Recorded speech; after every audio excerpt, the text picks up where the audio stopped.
Okay, thank you sa iyo, brother Angel. So, binibigay ko na yung pagkakataon sa kay Brother Russia para mamagitan. Brother Russia, good evening. Hello bro, hello. Okay mga kapatid at good evening sa lahat. At ako nga pala si Russia Vista no ng Russia TV at ako yung napiling moderator sa gabing ito. So before ko umpisahan ang ating debate mga kapatid, i-explain ko muna kung anong mangyayari ngayong gabi na ito. So meron tayong 10 minutes na presentation at 7 minutes sa pagtatanong. Meron din tayong 10 minutes na rebuttal at 7 minutes sa second cross. At meron tayong 5-minute na final conclusion or last statement. Maunang mag-conclude ang ating negative at mahuhuli naman ang ating affirmative. At yung ating rules mga kapatid, ito yung standard rules na ginawa ko. This is a Russia TV standard rules. So, rule number 1 natin, ang lahat ng sagot ay kailangan sagutin ng 20 seconds maximum. Either ito ay close-ended or open-ended question. Kung titigil ang sumasagot ng at least 3 seconds, magsasabi na ang moderator, which is ako, ng next question.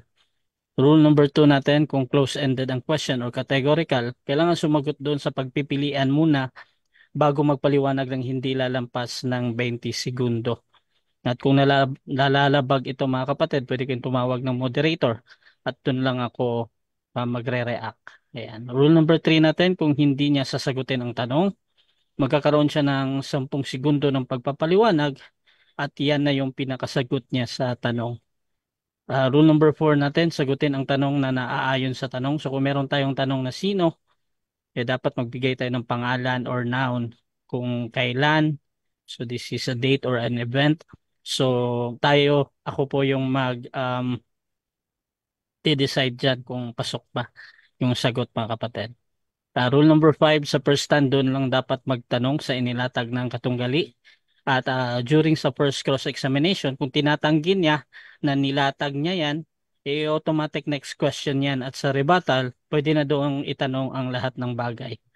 Rule number 6 natin, ang debater na makakatanggap ng 2 warning sa akin ay may disiplina yan. At rule number 7 natin, bawat senaryo ng objection, isang beses lamang maaring magpaliwanag, isang objection lang at hindi susundan ng sunod-sunod na objection, at isang clarification lang din every question. At no objection during final conclusion. Rule number 8 natin, hindi po pinapahintulutan ang mga ataking naglalarawan sa pisikal na itsura ng ating mga kutunggali. Siyempre, kasama doon yung pagmumura na nakasanayan mga kapatid. Pero labas doon, gaya ng mga salitang nagsisinungaling ka or hindi ka nagsasabi ng totoo, ay okay pa sa akin yan mga kapatid. At out of topic then are not accepted. So tayo yung magde-decide dyan kung pasok ba o hindi. Rule number 9, no challenge question. Ito yung matanong na kung mabasa ko or paano kung mabasa ko. Hindi ko papayagang maitanong yan kahit pa sumang-ayon yung kabilang panig. Rule number 10, ito lamang ang iral na patakaran bilang pagsasaayos ng debating ito. So sumasang-ayon ba ang ating afirmatibo sa lahat ng nabanggit? Okay, affirmative. Yes, moderator. Sorry. Medyo mahina yung boses mo bro. Ilapit mo konti sa mic bro. Yes, moderator. Yun, thank you. At sumasang-ayon din ba ang ating negative? Yes, sumasangayon ako at sana yung katunggali ko labas mukha. Okay. So merong konting request dito na naka-open cam daw yung ating affirmative kung po pwede. Hindi ko open cam. Andiyan naman yung picture ko sa thumbnail. So, okay na siguro yan. Ay, hindi bro. Kailangan labas mukha mo bro.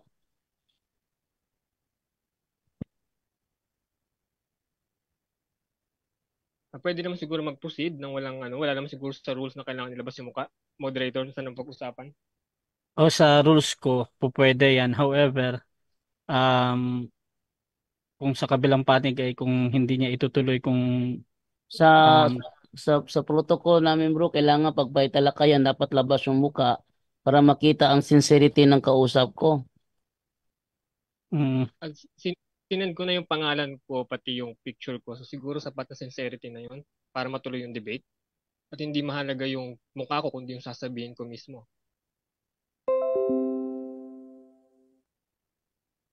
Next time ha, labas ka ng muka, bibigyan kita ngayon. Thank you. okay na ba, Bro Jando? Sige, go ahead, Brother Rasha.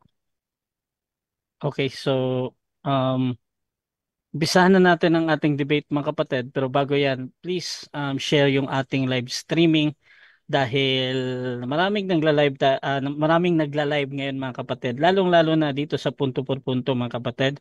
At dyan din sa ibang nagla-live si Brother Yesomar, ayan, I think nagla-live at yung iba din. At dito din sa Russia TV mga kapatid, naka-live tayo sa YouTube channel at Facebook natin. So mga kapatid, set ko lang yung ating time. Ayan. So bibigyan ko ng 10 minuto sa unang pagpapahayag yung ating affirmative sa kanyang patutunayan na imbento lang daw ang Papal Supremacy after 1054. Bro, your time start now. Okay. Magandang gabi. Narito ako para patunayan ang papal Mahina, supremacy. mahina. Medyo time stop mo na, time Okay. stop. Okay, bro, Okay. ilapit mo konti yung ano mo, bro. Yan, Okay na ba? Hello? Yan, bro, mas malakas, maganda. Proceed, bro. Okay, thank you. Magandang gabi. Narito ako para patunayan na ang papal supremacy ay isang imbensyon at hindi matatagpuan sa simbahan bago ang 1054. Una, ano ang ibig kong sabihin sa salitang simbahan? Ang simbahan ay bago mag 1054. Bago ang Great Schism, ang Eastern Orthodox at ang Roman Catholic ay isa pa rin at bumubuo ng isang simbahan, ang buong Pentarchy. Rome, Constantinople, Alexandria, Antioch at Jerusalem. Pangalawa, gagamitin ko ang mga opisyal na dokumento ng Joint Theological Dialogue ng Orthodox at Roman Catholic. Ang dialogo na ito ay sa pagitan ng mga opisyal na kinatawan ng Orthodox Churches at ang Roman Curia ng Dicastery for Promoting Christian Unity. Kaya ang mga opisyal na dokumento ng Curia ang kasalukuyang opisyal na posisyon ng Roman Catholic Church, aprobado ng Dicastery of the Doctrine of the Faith at ng Roman Pontiff. Ang pinakabagong dokumento ng Curia, the Bishop of Rome, ay ginawa ng eksperto sa Curia at ang sabi dito, the status of the text is that of a study document. It's aimed to offer an objective summary of recent developments in official and unofficial ecumenical discussion on the subject, including a rereading or official commentary of Vatican I, a clearer distinction between the different responsibilities of the Pope. Pangatlo, aking lilinawin ang pagkakaiba sa pagitan ng supremacy at primacy. Sa Orthodox ay magkaiba ang primacy at supremacy, ngunit sa Roman Catholics ay magkapareho ang kahulugan nito. Tinatanggap ng Roman Curia ang aming posisyon tulad ng pagkakaintindi ng primacy sa Chieti document.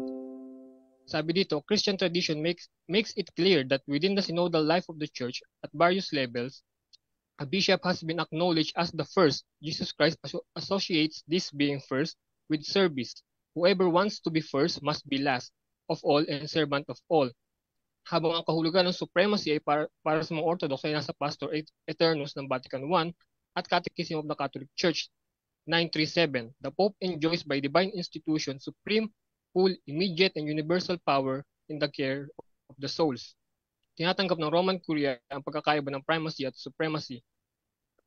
Sa Alexandrian document, Vatican I's teaching on the papal primacy of jurisdiction over the whole church and papal infallibility was considered unacceptable by the Orthodox Church. Such an ecclesiology is for the Orthodox a serious departure from the canonical tradition of the Fathers and the ecumenical councils because it obscured the Catholicity of each local church. Kaya malinaw na may pagkakaiba sa pagitan ng supremacy at primacy. Ang primacy ay kung saan ang head ay first among equals at ang supremacy ay supreme without equal. Pinaniniwalaan ng Rome na si Pedro lamang ang binigyan ng susi at bato kung saan itinatag ang simbahan at dahil ang Pope ang kahalili ni Pedro o successor, ang sinabi kay Pedro ay applied din sa Pope. Pero ito ay isang development at hindi apostolic tradition. Ayon sa Roman Curia sa kanilang pinakabagong dokumento na the Bishop of Rome, sinabi nila na In the Latin Church, the martyrdom and the burial of Peter in Rome was the basis of the application of the Petrine text to the Bishop of Rome from the beginning of the 3rd century. The reference to scriptural text highlighting the role of Peter appears in early church as secondary phenomenon compared to a primary practice. Nangangahulugan ito na ang Petrine text ay ina-apply lamang sa obispo ng Roma simula ng ikatlong siglo at hindi nang itinatagang simbahan. Tanging sa Latin Church lamang ito pinaniniwalaan at hindi sa East. Hindi sa buong simbahan. Ang Petrine text ay ina-apply lamang kay Pedro, hindi sa obispo ng Roma. Inamin ng Roman Curia ang development ng interpretation at application ng Petrine text at hindi ito originally ina-apply sa obispo ng Roma. At ang Roma ay hindi naging una dahil ang obispo ng Roma ay successor ni Pedro, ngunit dahil si Pedro at si Pablo ay namatay at nailibing sa Roma.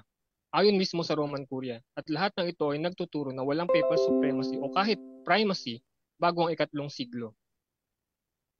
Ang Petrine text ay ginamit explicitly ng mga obispo ng Roma sa kanilang sarili noong ika-4 na siglo. Ito ay naiintindihan sa silangan bilang primacy at hindi supremacy. Para sa East, ang primacy ng Rome ay dahil sa political realities ng panahon na yun na ang Roma ay ang kapital ng imperyo at hindi dahil ang Papa ay kahalili ni Pedro, na sinasang-ayunan ng Roman Curia sa Chieti document na nakalagay, in the West, the primacy of the See of Rome was understood particularly from the 4th century onwards, with reference to Peter's role among the apostles. The primacy of the Bishop of Rome among the bishops was gradually interpreted as a prerogative that was his because he was successor of Peter, the first of the apostles. This understanding was not adopted in the East, which had a different interpretation of the scriptures and the fathers on this point. Malinaw na hindi iisa ang pag-unawa ng East at West kung paano nakuha ng Roma ang primacy. Just Wala 5 itong minutes. consensus sa East at West. Tanging sa Rome lamang ito pinaniniwalaan at dahil doon lamang ito pinaniniwalaan, hindi ito tanggap ng buong simbahan. Ngayon, sa panahon ng papacy ni Symmachus noong 502, ang kanyang mga tao ay gumawa ng mga forgeries na naglalayon na hindi siya sumailalim sa paghukom. Ang mga peking dokumentong na ito ay hindi totoong nangyari at mga istoryang ito ay ginawa upang palakasin ng otoridad at otonomiya ng Pope na tinatawag na Symmachus forgeries. Ang mga forgeries na ito ay sinasabi na hindi pwedeng husgahan ng sino man ng Pope. The first see is judged by none. Ang katagang ito ay galing kay Pope Gelasius. Pero dahil sa forgeries ni Symmachus, ang pahayag na ito ay naging katotohanan. Mula sa Constitutio Silvestri, lumabas dito ang Silvestrian Accusatorial Canon na ginamit ni Pope Leo III noong 800 AD upang umapila sa Frankish king dahil siya ay pinaratangan ng mga parehong paratang kay Symmachus. Si Leo ay hindi na dumaan sa paglilitis at ang ideyang ito na the first see is judged by none ay ngayon makikita sa Canon Law 1404, the first see is judged by no one. Ang mga peking dokumentong ito ni Symmachus ay pinaniniwalaan na totoo at lehitimo ng mga sumunod na Pope at mga writers at nailagay pa sa Liber Pontificalis o Book of the Lives of the Pope. Ang isa pang peking dokumento ay ang false donation of Constantine. Nabatay sa Liber Pontificalis, sa peking dokumentong ito, sinasabi na dineklara ni Constantino si Pope Sylvester bilang supreme sa simbahan at sa mga estado at sa lahat. Nakasaad dito na we ordain and decree that he shall have supremacy as well over the 4 principal seats, Alexandria, Antioch, Jerusalem, and Constantinople, as also over all the churches of God in the whole earth. Ginamit ang peking dokumento na ito ni Pope Leo IX sa kanyang sulat kay Patriarch Michael Cerularius ng Constantinople na nagdulot ng Great Schism. Ang peking dokumento na ito ay nabuko lamang na forgery noong 15th century. May isa pang peking dokumento ang tinatawag na false decretals na ayon sa scholar na si Everett Ferguson became the most influential forgery in the history of the Roman Catholic Church. It became the basis of the claim for papal monarchy in the later Middle Ages. Ang mga false decretals ay nagbigay ng peking canons na pinaniniwalaan ni Pope Nicholas I na totoo na nagpahintulot sa kanya na makialam sa ecclesiastical election sa Constantinople na nagdulot ng 4 na taon Photian Schism noong 863 AD. Ang mga false decretals ay may layuning itatag at palawigin ng kapangyarihan at jurisdiction ng papacy at pinapalabas na galing ito sa mga unang panahon ng Kristyanismo, kasama ang donation of Constantine at sa koleksyon ito. Plus 2 minutes. Ginamit ang mga false decretals ng canonist at ginamit din ito sa Decretum Graciani, isang koleksyon ng mga canon laws na ginagamit pagkatapos ng Great Schism. Ang mga peking dokumentong ito ay nabuko lamang noong 16th century. Ang Alexandrian document ay inamin ang paggamit ng Roma sa mga peking dokumento na ito. Sabi nila, consequently, a more juridical ecclesiology was developed. The false decretals, 9th century, and the false donation of Constantine, probably 8th century, which were mistakenly supposed to be authentic, stressed the central figure of the Pope in the Latin Church. The new mendicant orders in the 13th century, such as Franciscans and Dominicans, exempted from episcopal authority, promoted the conception of papacy as being entrusted with the pastoral care of the whole church. So meron tayong tatlong forgeries kung saan nanggaling ang papal supremacy. Ang dalawa dito ay ginamit ng Pope sa Eastern Church at nag-cause ng schism. Ang papal supremacy ay hindi tinanggap sa East dahil ito ay isang invento lamang at hindi makikita at hindi tanggap ng buong simbahan ng 1054. Kaya ang papal supremacy ay invento at hindi katulad ng mga apostol at wala sa simbahan dahil hindi ito tinanggap ng buong simbahan.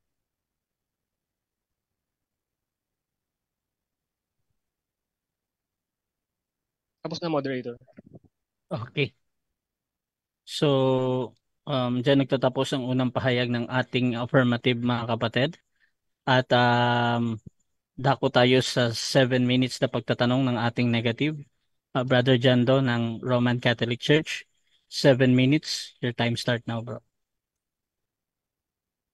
Okay. Laruhin ko lang ano. Ano ba ang opisyal na katuruan ng Iglesia Katolika patungkol sa Papal Supremacy?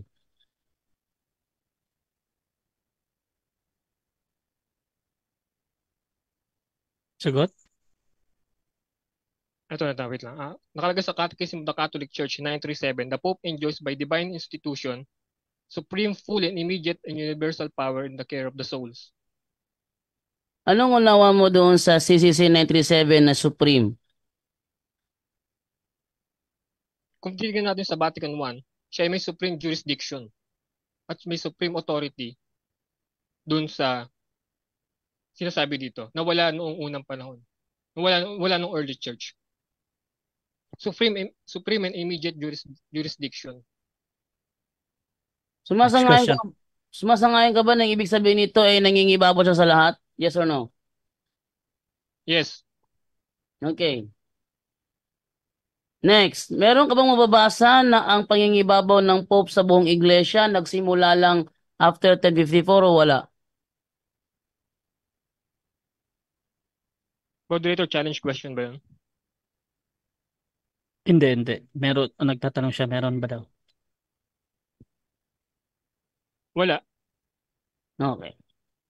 If wala, so inaamin mo ba na wala kang mababasa na nangingibabaw lamang ang Pope sa buong Iglesia after 1054, yes or no? No.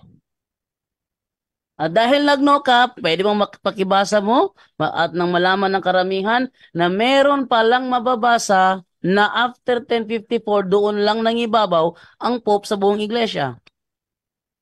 Hindi yung kailangan may mabasa dahil ang gagamitin is deductive reasoning. Ayon mismo din dito sa Objection, moderator. mga dokumento. Time stop. Okay. Unahin natin yung objection. Negative, ano yan? Yung nagdahilan siya, moderator, ang gusto ko sumagot siya, hindi yung magdahilan. Okay. Meron bang counter objection doon? Sabi niya, kung may masasabi ako, kung may mababasa ako. Tinanong niya ako kung meron. Sinagot ko kanina una wala. Okay. Diba? So mag-decide muna ako, mga kapatid, ha. Moderator, for clarification lang. For Sige, bro. clarification, moderator. Sige. Clarification muna, sige. Tinanong ko siya kanina kung may mababasa ba. Sabi niya, wala. So, ang follow-up ko sa kanya, so inaamin mo ba na wala kang mababasa na nangigibabaw lamang ang Pope sa buong iglesia after 1054, yes or no? Sabi naman niya, nag-no naman siya uli. Ibig sabihin, No. meron mo siya mababasa. Okay. Oh, yun, kaya yun, inanap ko siya. Kaya muli akong nagbalik sa unang tanong, saan Okay. mababasa? Okay. So, yan yung clarification natin sa kabilang panig. Meron ka bang masasabi doon? Verbatim. Mapapag-aralan nyo, hindi mababasa ng letra por letra. Kung letra por letra yun, hindi wala talaga tayo makikita. Okay, okay. So ganito mga kapatid, doon sa tanong, kanina kasi, ang dinig ko, pwede mo bang basahin, bla bla bla, yung ganon. Oh. Tapos pumasok yung sagot kasi niya, patungkol doon na word na hindi. Tapos yung continuous na yung sagot niya. Ngayon, kinukuha ko naman siya as a valid answer doon. Doon sa pagpapaliwanag niya, bro, um, for now, yun yung paliwanag niya. Kahit tutol ka doon. At ipapatuloy ko muna yung kanyang sagot dahil naputol doon. Bro Constantinos, proceed ka muna sa 20 Yes. segundo, bro, sa pagsagot. Time resume. Ayun, dahil yung question niya is kung may mababasa, syempre wala. Ito nga yung purpose ng argument para ipakita sa lahat na invento yung papal supremacy. Dahil kung makikita natin sa sinabi ko kanina na yung Petrine text ay na-applied lamang sa Bishop of Rome noong 3rd century ayon mismo sa Roman Curia. So doon tayo magsisimula. So deductive reasoning yung kailangan, hindi yung Next question. mababasa letter for letra. Okay, ulitin ko ang tanong ko ha. Inaamin mo na ba na wala kang mababasa na nangingibabaw lang ang Pope sa buong iglesia after 1054? Yes or no? No. So, no? No.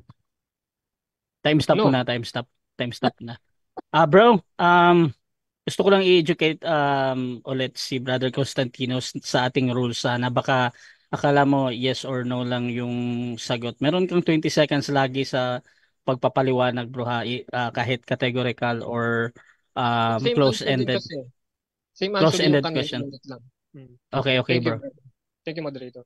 So, next question na tayo, bro. At dahil nag-no ka, ang tanong ko kasi, may inaamin mo ba na wala kang mababasa? At dahil nag-no ka, ibig sabihin may mababasa ka. Maari mo bang basahin? Kung letra for letra, wala. Yung buong argument ko meron. Ah, So, yun ang sagot. Wait. Okay. Next question. okay. Kahit hindi letra por letra, basta malaman lang natin na ang Pope ay nangibabaw lang after 1054, meron ka bang mababasa? Yes or no? Yes, meron. Kaya pakibasa.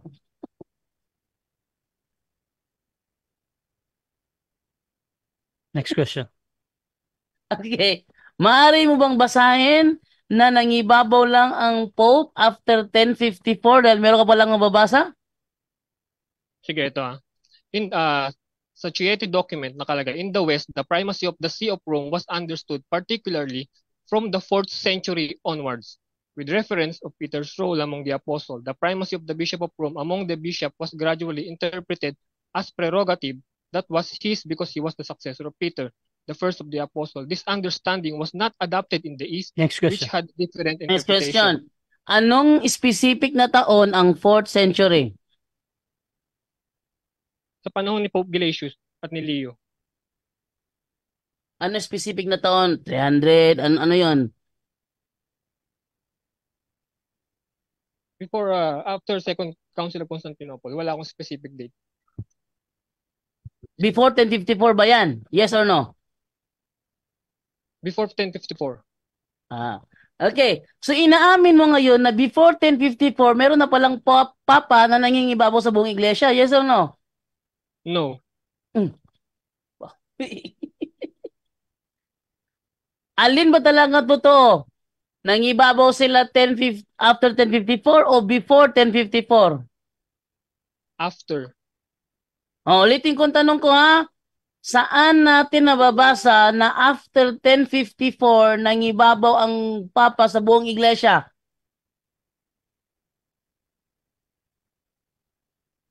After ng Great Schism. Yes, siyempre, no? Objection, moderator. Time stop, time stop. Okay, objection natin, negative na yan. Naman to. Tanong ko sa kanya, saan niya nabasa na after 1054, saka pa lang nangibabaw ang papa sa buong iglesia? Yun ang tinatanong ko sa Okay. kanya. Okay, so ina-analyze ko yung objection mo, bro. Ang objection mo, naghahanap ka ng either any document, Yeah, word or oo. book or title page or any na kung ano man yan. Bro, affirmative, meron ka bang counter objection doon?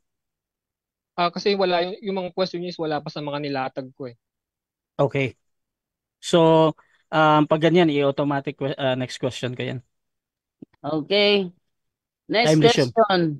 Sa katuruan ng Iglesia Katolika, dahil Papa Supremacy ang ating topic, sino ang unang Santo Papa? Si Pedro. Si Apostol Pedro. Okay. Next question. Next question. At dahil si Apostol Pedro pala ang unang Papa ayon sa opisyal na turo ng Iglesia Katolika, pinamahalaan ba ni Apostol Pedro ang buong Iglesia noong panahon niya? Yes or no? No. Next question. Ibig mo bang sabihin sinuway ni Apostol Pedro ang utos ni Kristo sa kanya? Yes or no? No. Next question. Ano ang utos ni Kristo kay Apostol Pedro ayon sa Juan 21:15 hanggang 17? Feed my sheep. Next question. Yung sheep ba doon ay tumutukoy sa buong iglesia o sa kapiranggot lang na membro? Sa buong iglesia. At dahil sa buong iglesia pala, sang-ayon ka ba na inutusan ni Kristo si Apostol Pedro na pakanin ang buong iglesia? Yes or no? No. Oh, ano ba naman? Next question. Ano ba talagang totoo? Yung buong iglesia ba ang inutos kay Apostol Pedro na i-feed niya o yung kapiranggot lang ng mga miyembro? Hindi. Gusto mo sumagot? Diretso? O yes Proceed, or no proceed. lang? Bro, again, bro, pag categorical or close-ended ang question, bro, pwede kang sumagot, dapat sumagot ka doon muna. Pero meron ka laging 20 seconds na pagpapaliwanag, bro ba? Okay, Baka okay sige hindi ka bro. masyadong Ah, familiar sa rules ko, ha. So, gusto mo ba ipaulit ko yung tanong or ready ka nang sumagot? sige. Ready na akong sumagot. Okay, proceed, bro. Okay. So, no ang answer ko kasi sabi dito sa The Bishop of Rome sa Roman Curia ulit. Catholic Time. subreddit. 7 minutes time. Okay. Okay, Catholic. time na bro, 7 minutes time. Running time kasi yan. So, dyan Okay. nagtatapos mga kapatid ang unang cross ng ating negative sa affirmative. So, by the way mga kapatid, sa ating bagong pasok dyan sa ating live, please share yung ating live streaming. Merong debate na nangyayari ngayon. This is between Orthodox and Roman Catholic Church sa topic na imbento lang daw after 1054 ang Papal Supremacy.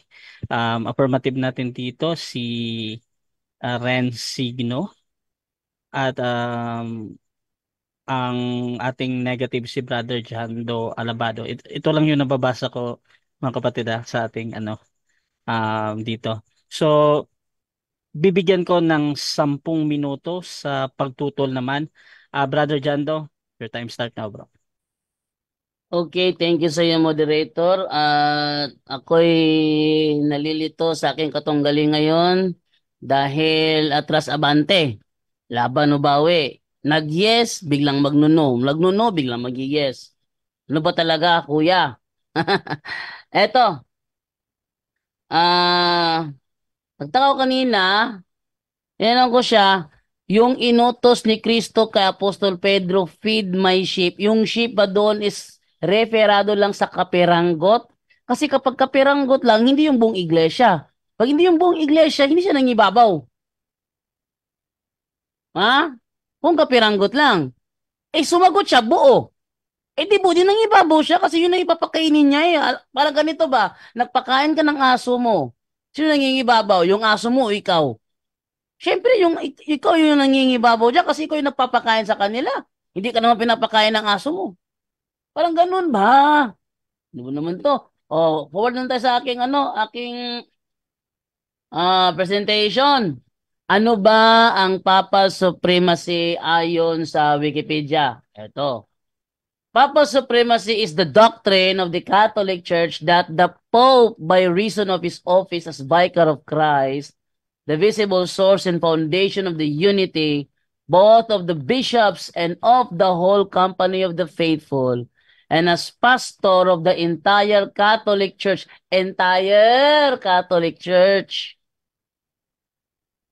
has full, supreme, and universal power over the whole church. Siya ang nangingibabaw. Oh? Ano ba ang Papal Supremacy ang sabi dito? The Catholic doctrine of Papal Supremacy is based on the idea that it was instituted by Christ and that papal succession is traced back to Peter the Apostle in the first century. Ano daw? Nagsimula pala siya doon kay Kristo at papal succession in the first century. Tuloy natin. Ano naman ang papal supremacy ayon sa artificial intelligence na ChatGPT? Marami nang nireklamo sa akin, ba't daw gumagamit ng ChatGPT? Natural, hindi amin yung referensya yan eh. Pag kami nagbasa na yung encyclopedia, sabihin nila, kayo yung source, kayo yung yung contributor.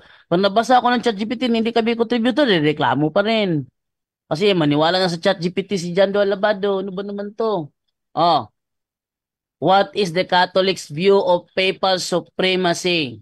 The Catholic Church holds the doctrine of papal supremacy as a fundamental belief. This doctrine asserts that the Pope, as the successor to Saint Peter, holds supreme authority over the entire church. Yun ang paniniwala. Next. Oh. According to the teachings, papal supremacy refers to the supreme authority and jurisdiction of the Pope over the entire Catholic Church. Ano naman ang pinagbabatayan ng papal supremacy? Una, the Pope, as the successor of Saint Peter, is the perpetual and visible head of the Church with full, supreme, and universal power over the whole Church. Number 2, the Pope's authority and jurisdiction are not derived from human decrees or councils. Sabi niya sa ano daw, pag sinabi kasi invento, parang ganito ba? The Catholic Church, founded by Christ, has thoroughly become the Catholic Church. Saint Ignatius invented the name. In-invent ang kanyang pangalan noong 110 AD. Iglesia Katolika. Saint Ignatius invented the name. Nang siya nag-imbento doon, ibig sabihin ba, doon lang nagsimula ang kanyang pagkakatoliko? O before doon sa pag-imbento ng pangalan Katoliko na siya? Natural Katoliko na siya. Kaya nga sinasabi doon sa Gawa 9:31, Himenon Ecclesia Catholis, Tesio Dayas, kay Galalias, kay Samarias, Ekeneremen, Oiko Domine. Doon sa isang sa Mons Rivers, nakalagay doon, Himenon Ecclesia Catahulos, nakalagay doon. O di Catholic nga. Before sa pinangalan ng Catholic, na-invento yung pangalan Catholic, meron nang gumagamit. O, tinawag siyang simbahan para sa lahat ng bansa. Catholic, throughout all. Kahit hindi pa naibibigay yung pangalan, pinapractice na. That's the meaning of invent. Before siya inimbentuhan ng pangalan, ginagamit na. But wala pang imbento. Ginagamit na. That's the purpose. Ngayon, tuloy natin. Sa 1:21:15 hanggang 17, napakaliwanag dito sa talatang ito. Sabi ni Kristo, pagkakain nila, tinanong ni Simon si Pedro, Simon, anak ni Juan, iniibig mo baga ako na higit sa mga ito? Opo, Panginoon, alam niyong mahal ko kayo. Tugon niya. Sinasabi sa kanya ni Jesus, kung gayon, pakainin mo ang aking mga batang tupa. Itong sheep dito, ito ba'y tumutukoy sa buong iglesia o sa kapiranggot lang na membro? Sabi niya, buong iglesia. Hindi nang ibabaw nga, hindi. Ano ba naman to? Paano pakakanin? Ang buong iglesia, hindi ka naman kinikilala. Parang ito ba? Tupa. Limbawa, shepherd ka. Pakainin mo yung sheep, di ka naman kinikilala, lalapit kaya sa'yo yan? Hindi lalapit sa iyo yan. Hindi ka nga kilala eh. Paano kakain niya pag binigyan mo ng pagkain, hindi ka naman kinikilala. Ganun lang yan eh. Ha? Ganun lang yan. Feed my sheep. Eh di siya inutusan, pakanin mo kay tupa. Eh siya magbibigay ng pagkain sa tupa.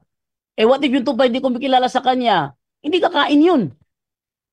Kaya para kumain yun, dapat kilalanin siya. Ano? Siyempre siya yung nagpapakain, siya yung higit. Natural. Siya yung nagpapakain eh. Sa pamilya nyo, sino nagpapakain sa inyo? Tatay nyo. Natural, siya yung kahihigit. Oh, tuloy naman natin. Sino kausap ni Kristo ayon sa talata? Si Apostol Pedro. Ano ang sinabi ni Kristo kay Apostol Pedro? Pakainin ang kanyang tupa. Ano ibig sabihin ng tupa sa talata? Mga Kristiyano. Last 3 minutes. Sino ang mga Kristiyano? Mga mananampalatayang kabilang sa iglesyang tatag ni Kristo. Ano ba ang kabuuan konteksto ng talata? Si Kristo ang aakyat na sa langit at nag-iwan siya ng mamamahala sa kanyang iglesia dito sa lupa. At kanyang inatasan si Apostol Pedro upang isagawa ang tungkuling ito. Binigyan siya ng tungkulin na pamahalaan ang iglesyang tinatag ni Kristo. Ibig sabihin, lahat na nagsasabi na kami tatag ni Kristo sa kanyang panahon, under sa kanya. Siyang inutusan na mamahala, feed my sheep. Paano ka mamamahala sa isang grupo hindi ka naman nakahihigit? Oh, kaya sa lahat na umaangkin na sila isa sa mga tupa ni Kristo ay nasa ilalim ng pangangalaga at paggabay ni Apostol Pedro. Oh, biblically proven ba na si Apostol Pedro ang namahala sa iglesia? Yes. Saang talata? Gawa 15:7. Anong sinabi doon? Sabi ni Apostol Pedro, hinirang ako ng Diyos mula sa inyo. Kumbaga siya yung best of the best. Sinabi niya sa kanila mga kapatid, nalalaman natin ng nakaraang mga araw, ay hinirang ako ng Diyos mula sa inyo. Hinirang ako upang sa pamamagitan ng aking bibig ay mapakinggan ng mga hintil ang salita ng Ebanghelyo at upang sila'y ay sumampalataya. Next. Historically proven ba niya si Apostol Pedro nga ang namahala sa buong iglesia? Yes. Ito. The World Book Encyclopedia. Volume 16, page 407. The earliest Christians relied on the apostles, led by Saint Peter as their authority in settling questions of doctrine and government. Ano daw? Led. Tagalogin ko pa ba? Ang sinaunang mga Kristiyano ay umaasa sa mga apostoles na pinamamahalaan ni Apostol Pedro bilang otoridad pagdating sa mga katanungan, sa mga doktrina, at sa pamamahala. Time. Time na. Okay, so dyan natatapos mga kapatid ang unang pahayag ng ating negative. At dako tayo sa pagtatanong ng ating affirmative sa negative. 7 minutes para sa'yo, bro. Your time start now. Okay, sabi mo, first century, meron ng papal supremacy.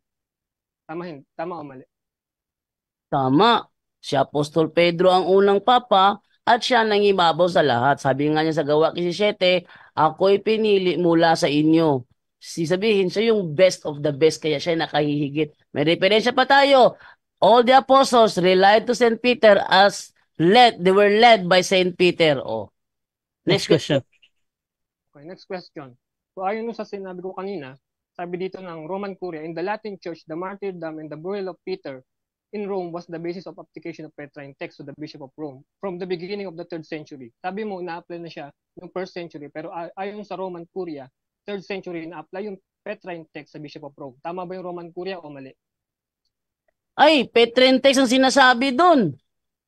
ang ating pinag-uusapan dito, hindi Petrentex, kundi yung pangingibabaw ng Papa. At ang unang Papa si Moderator, Apostol moderator. Pedro. Time stop, time stop. Anong concern natin? Affirmative. Yung Petrine text kasi, yung Matthew 16, yun yung pinaghuhugutan kung saan yung binasa niya kanina Okay. na ibibigay yung susi kay Pedro. So yun yung Petrine text. Kaya tinatanong ko kung applied na yun nung first century dahil ayon sa Roman Curia, in-apply yun sa bishop ng Rome nung third Okay, century. okay.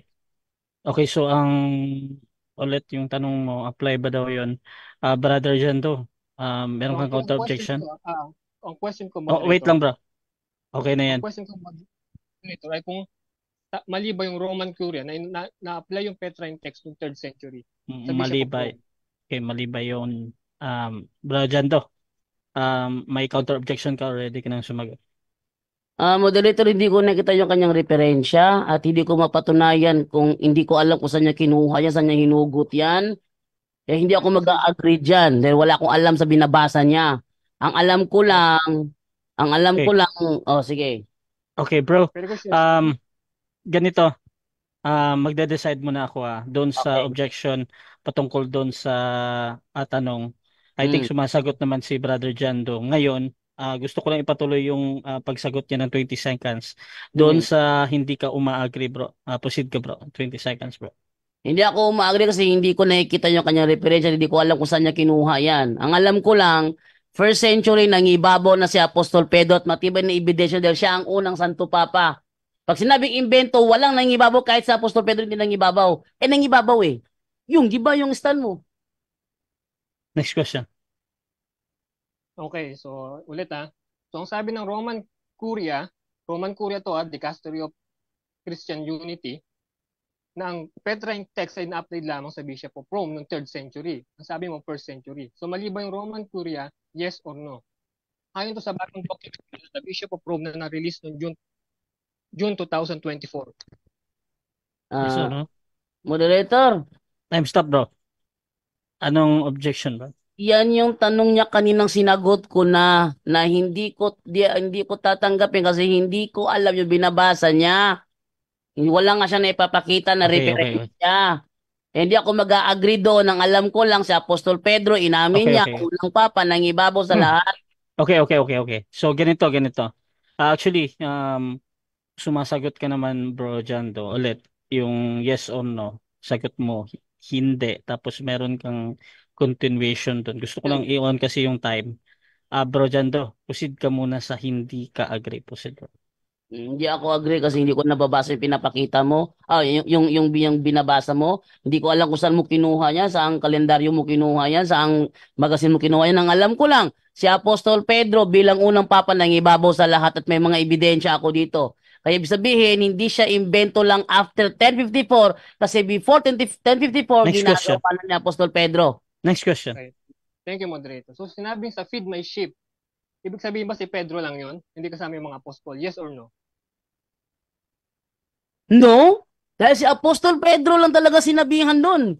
Feed my sheep. Kabilang na ang mga apostol doon sa sheep. Kaya nga sabi sa isang encyclopedia, si Apostol Pedro ang nag-lead sa mga apostol kung saan nakarelay ang mga tao. Next question. Next question. Okay, so ang sabi dito ng Roman Curia, no? Some theological dialogues recognize that the New Testament contains no explicit record of transmission of Peter's leadership, nor is transmission of apostolic authority in general very clear. So ayon sa Roman Curia, walang transmission ng apostolic authority na mababasa sa New Testament. Agree ka ba sa interpretation nila? Yes or no? No, kasi binasa ko ang gawa 17. Sinabi ni Apostol Pedro, ako'y kinuha mula sa inyo. Kumbaga siya yung best of the best. Siya yung nangibabaw. At saka doon sa laking debating yon, siya lang ang nakapagpatahimik. Oh, Okay, next follow-up question. question, moderator. Next question. Follow-up question. So sinasabi mo na mali yung Roman Curia na walang ah, transmission ng leadership na malinaw. Yes or no? Roman Curia to Moderator, objection. Time stop. Objection mo na. Negative. Ano yan? Sabi siya ng sabi ng Roman Curia. Hindi ko naman alam yung binabasa niya. Ako doon, nagpapakita ko ng referensya. May referensya pa ako dito. Okay, okay. Hindi ko nang basahin to. Ako Moderator, lang ang katulad ng sinabi, pinapakita dyan. Okay, okay, objection, okay. moderator. Naintindihan ko na. Um, Objection, counter objection ka moderator. muna, bro. Sige, bro. Proceed, bro. Katulad ng sinabi ko kanina, gagamitin ko yung sa theological dialogue ng Orthodox at Roman Catholic at yung Bishop of Rome na kalalabas lang noong June 2024. Kaya Bago naman. may nag-exist na dialogue Okay. sa Orthodox at Roman Catholic. Yun yung ginagamit ko kanina pa. Okay, okay, Pati okay. itong Bishop of Rome. Okay, so eto, bro. Kung hindi niya alam, hindi ko alam. Magde-decide muna ako, ah. So, Oh, doon sa either sa moderator ba, either alam mo or hindi, yung binabanggit niyang Roman Curia ba yon? Tinitingnan ko kasi as a valid question pa din yung tanong niya. However, ikaw naman yung sumasagot dito, Bro Jando. Meron tayong 10 seconds na pagpapaliwanag agad kung hindi mo madirektang masagot ang tanong. Again, ang tanong niya is sumasang-ayon ka ba daw doon sa... ano nga yun, bro, yung tanong mo? Bro, na affirmative? walang ng apostolic authority ayon sa Roman Curia. Roman Curia, dicastery ito, ito yung namamahala dun sa Vatican. Okay. Okay, sang-ayon ba siya doon? Yun ba yung tanong mo? Kung mali yung Roman Curia dahil ang sabi niya ay Mali. Sige, bro. kung mali yung Roman Pakibuo, Curia bro. dahil Pakibuo yung tanong mo. Sige. sabi ng Roman Curia, walang malinaw na pagpapasa ng apostolic authority. Ngayon, sabi niya meron. So tinatanong ko kung mali yung Roman Curia dahil sinabi nila sa dokumento nila na bago na the New Testament contains no explicit record of transmission of Peter's leadership, nor is the transmission of apostolic authority in general very clear. So official document to, hindi to gawa-gawa ko lang. Okay. Mali ba daw yung Roman Korea? Bro, Jando, paano mo i-take yung tanong na ito? Sasagot ka ng yes or no or doon ka lang sa 10 seconds? No, kung sinabi ng Proceed. Roman or no, kung sinabi ng Roman Curia na hindi na ipasa ang apostolic authority. Para lang sinasabi na rin ng Roman Curia na walang apostolic succession nangyari. Kaya ako'y malaking pagtutol dyan sa binabasa mo kasi ayon dito, the Roman Curia is not owned by the Catholic Church in the sense of being property. Kaya ako'y nag-no doon kasi matagal nang tinuturo kaya nga merong hamon ng Vatican na sa Petrine Authority walang kumasa kahit yung Orthodox. Next question. Okay, so mas yung sinasabi mo ay mas may authority kumpara sa interpretasyon ng Roman Curia. Yes or no? Ano yan? Hindi ko naintindihan yun. Time stop mo na. Pakiulit, bro. Pakiulit yung tanong. Mas authoritative ba yung interpretation mo kaysa sa interpretation ng Roman Curia? Bro, ang binabasa ko may ebidensya ako.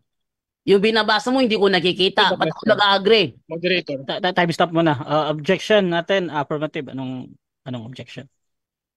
Pakisagot na lang yung question. Sa yung question. Sinabi ko naman kanina kung saan ko kinukuha. Kung hindi niya alam, hindi ko na problema yun, di ba? Okay. So, Document ng Vatican. pakiulit kayo yung tanong ulit, bro. Moderator, pwede ba niya pakita yung kanya binabasa para makita ko? Baka sulat kamay lang niya yan eh. Pwede Okay. ba niya pakita? Moderator. Wait lang yung request, bro. Unahin ko muna yung tanong. Ano nga ulit yung tanong mo, bro? Affirmative? Kung sino mas authoritative. Sino yung mas Yung authoritative? interpretation niya or yung interpretation ng Roman Curia mismo. Okay, so ipasok ko muna yung request dito. Pwede mo ba daw ipakita, bro, yung document na binabasa mo? Pero Okay. kung hindi, tuloy ka pa din sa tanong, ha? Pwede. Pwede naman daw. Sige. Kakain ba sa time ko yun? Hindi. Naka-time stop to. Okay. So, share screen ko Sige. So, yung request approve ba? Uy, Finally, Catholics have been confronted with other views on the question of the transmissibility of the Petrine ministry. Some theological dialogues recognize that the New Testament contains no explicit record of the transmission of Peter's leadership, nor is the transmission of the apostolic authority in general very clear. So sa Roman Curia to, hindi sa akin. Okay, Ah, so yun na yung request bro Jando. Ngayon, ituloy ko muna yung tanong ulit. Sino daw yung mas authoritative? Yung Roman Curia or yung interpretation mo, bro pwede. Jando? Pwede ko malaman sino ang ano, moderator, wait lang muna. Pwede ko malaman kung sino yung primator niya at Nelobstat. Okay, so Ano to? another clarification ito. Bro, Okay, affirmative. Meron ba daw ang Nihil Obstat daw. So, paki-search yung Roman Curia. Yun na lang, no? Paki-search kung sino siya. Time stop. Paki-search kung ano yung Roman Curia, kung ano Ang yung Roman rules Curia ng Roman okay, okay, Curia. okay. ang Teka bro, teka bro. Wag kayong mag-discussion. So, yung clarification hanggang doon lang. Again, pupunta talaga ako lagi sa tanong kanina, sino yung mas authoritative, si Brother Jando ba daw or yung Roman Curia? Ngayon, Bro Jando, paano mo i-take yung tanong na ito? Either ah pipili ka or 10 seconds paliwanag agad. Yes, ang authoritative yung Roman Curia pero hindi ko Okay, tinatanggap proceed. hindi ko tinatanggap yung kanyang binabasa kasi wala namang sinasabi doon na ang Roman Curia talaga ang nagbigay. Screenshot lang yung mga pinagtatagpi-tagpi nito. Pero ang sabi doon, ang Roman Curia is an administrative body that assists the Pope in governing the Catholic Church. Eh yung kanyang binabasa, yun ang hinahanapan ko ng imprimatur at nihil obstat, Next yung question. binabasa niya. Next question. Okay. So, ang sagot niya is no, no? Ah, Okay, babalik ulit ako sa umpisa, no? Kung gusto mo, i-share screen na ulit natin to. Ah, ayon sa iyo, first century may papal supremacy na. So, ayon sa Roman Curia, third century, na-apply yung Petrine text sa Pope. So, paano mangyayari nagkaroon ng papal supremacy yung Pope kung hindi pa na-apply sa kanya yung mga Petrine text ng third yun. century? Okay. Very good. Yung nangyari sa third century declaration lang yun. Para bang canonization of the saint. Hindi porket na-canonize siya, doon nagsimula ang pagkasanto niya, patay na siya eh. Siyempre, buhay pa siya, santo na siya. Yung declaration na huli. Yung nangyari sa third century na sinasabi mo, yun ang declaration. Pero yung paggamit, in-apply na nga, Next binasa ko question. pa nga ebidensya. Next question. Oh, Okay, ang sabi doon, follow-up question. Ang sabi doon, applied. Ibig sabihin, hindi yung dineclare. Applied on the third century. Ibig sabihin, yung first century, hindi ginagamit yung mga Petrine text, yung feed my sheep, yung Matthew 16, dun sa mga sumunod kay Pedro. So, kaninong interpretation ulit ang masusunod? Sa'yo o sa Roman Curia? Sa'yo o sa Roman Curia? yung sinasabi yung Roman Curia, tama talaga yun na in-apply lang siya doon. Pero dati na ginagamit. Para ba ganito? Yung pag-apply ng term na Pope sa Bishop of Rome nagsimula lang noong 521 AD. But it doesn't follow na hindi kasama si Apostol Pedro doon. Kasama pa rin siya. Pero doon lang sa 521 AD, applied the Next term question. Pope. Okay. Next Ibig question. sabihin, ginagamit na yon bago yung third century. Yes, Ito yung, ginagamit na siya. okay. Time. 7 minutes time. Okay mga kapatid, so dyan nagtatapos ang first part ng ating debate which is yung ating first cross and first stand mga kapatid. So again, shoutout lahat dyan sa ating nasa live sa Punto por Punto. Ayan, naka-live sila lagi dyan. Syempre dito din sa Russia TV mga kapatid. At again, ang topic nila na pinag-uusapan ngayon mga kapatid ay patungkol dito sa patutunayan ng ating affirmative na imbento lang daw ang Papal Supremacy after 1054 mga kapatid. Yung orthodox yung ating affirmative dito at negative naman ang Roman Catholic Church. So tuloy-tuloy lang tayo mga kapatid.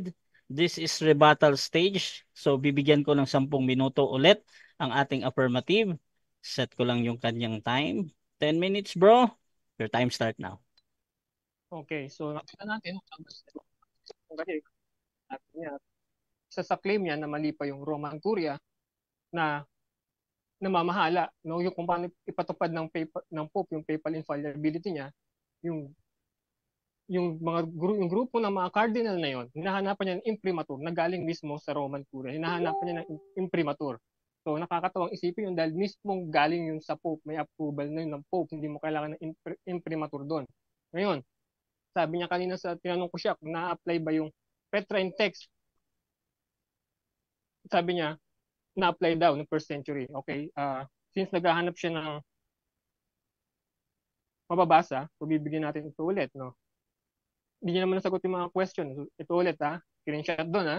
The Bishop of Rome, lumabas noong June 2024. In the Latin Church, the martyrdom and the burial of Peter in Rome was the basis of application of the Petrine text to the Bishop of Rome. From the beginning of the 3rd century, may ano pa, may reference pa.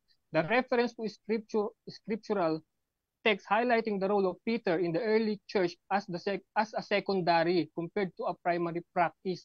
So hindi siya talaga ina-apply sa Bishop of Rome. So yung sinasabi niyang in-apply ng 1st century, Roman Curia kalaban niya na may approval ng Pope mismo.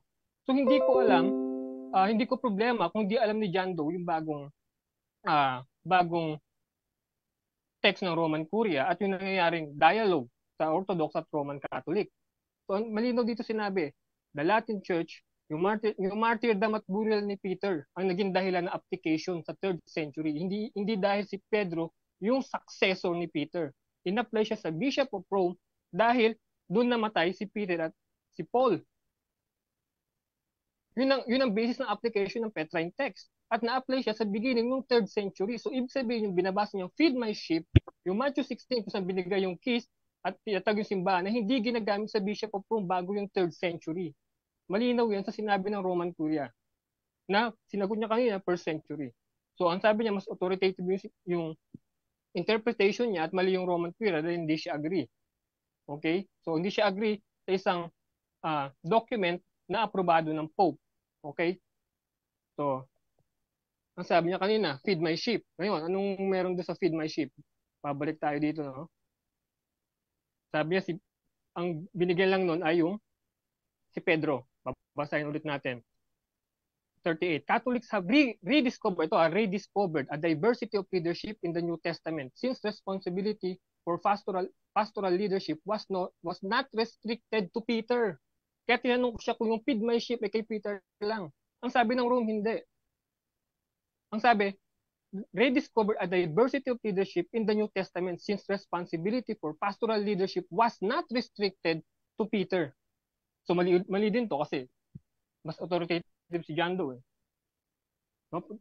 Babasa ulit tayo. For example, the expression of binding and loosing used in Matthew 16:19 for Peter appears again in Matthew 18:18 in the promise made by the Christ to all the apostles. Similarly, the foundation upon which the church is built is related to Peter in Matthew 16:18 but also to the whole apostolic body in other texts, Ephesians 2:20. So mali yung sinasabi niya. Ayon mismo sa Roman Curia, hindi ako yung kalaban niya, kundi yung mismo text ng Roman Curia na aprobado ng Pope na nilabas noong June 2024. Hindi ko kasalanan kung hindi siya updated dito. Pero nagko-contradict sila. So, sinabi naman niya, hindi siya agree sa Roman Curia. So mali yung nasa Vatican. At si John Doe yung katunggali ko, yung tama. Okay. So, ang sabi niya, lead government, no? Ulit sa transmission, sabi dito, babasahin ulit natin sa Bishop of Rome, same text yun. Some theological dialogues recognize that the New Testament contains no explicit record of transmission of Peter's leadership, nor is the transmission of the apostolic authority in general very clear. If in the first chapter of Acts, the Church of Jerusalem appears to be as the mother church, the New Testament does not say anywhere that another church has taken over from that of Jerusalem. The primacy of the Church of Peter and Paul, that is to say Rome, is in fact subsequent to the New Testament. So, ano yun? So, official document ng Roman Curia, Bishop of Rome. The Bishop of Rome.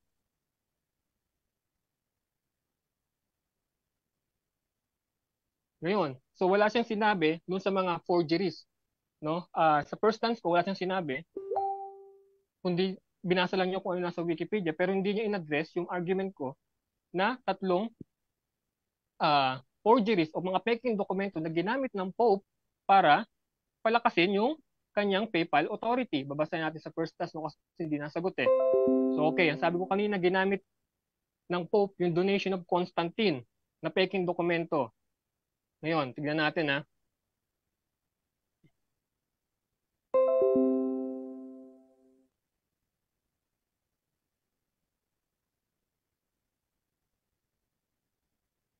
Yan, Donation of Constantine, the best known and the most important forgery of Middle Ages. Leo IX was the first pope to cite an authority in an official act. So ginamit to ng pope na nagsasabi na siya ay supreme sa lahat. Ginamit ito dun sa East, sa sulat niya sa Constantinople. Ginamit niya yung peking dokumento na nagsasabi na siya yung pinakamataas sa lahat dun sa Constantinople, kaya nagkaroon ng Great Schism. Hindi niya in-address to. Wala tayong narinig sa kanya kahit ano rito. Pangalawa, false decretals. So ayan, false decretals, also called decretals of Pseudo Isidore because of their compiler passed as Saint Isidore. Basahin natin yung mga naka-highlight. Purports to be a collection of decrees of council and decretals of Pope written replies on question of ecclesiastical discipline from the first 7 centuries.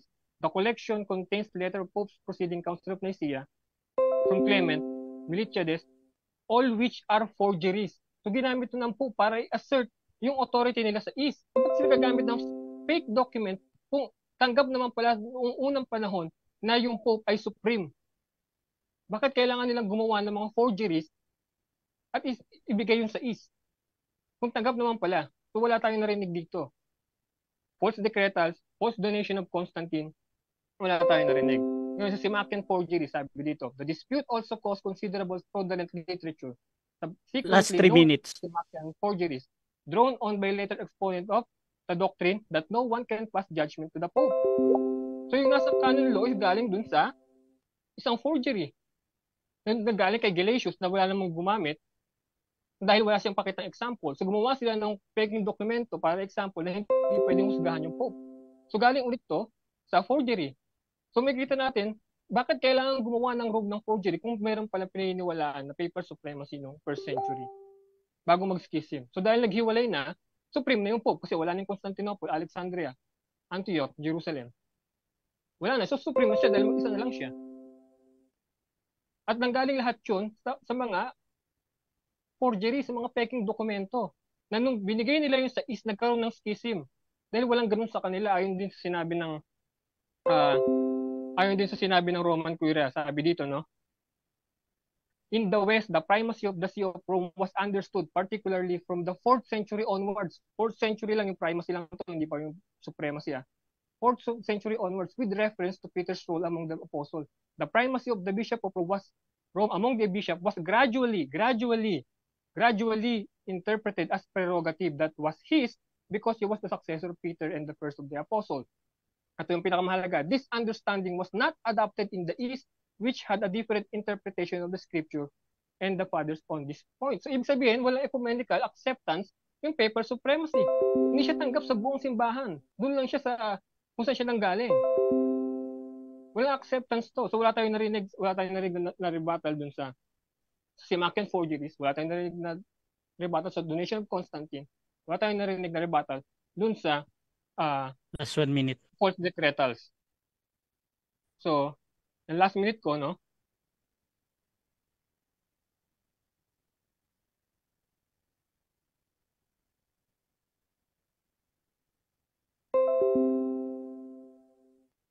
Sige, cut na time kasi hindi ko na makita yung isang reference ko. Thank you, moderator.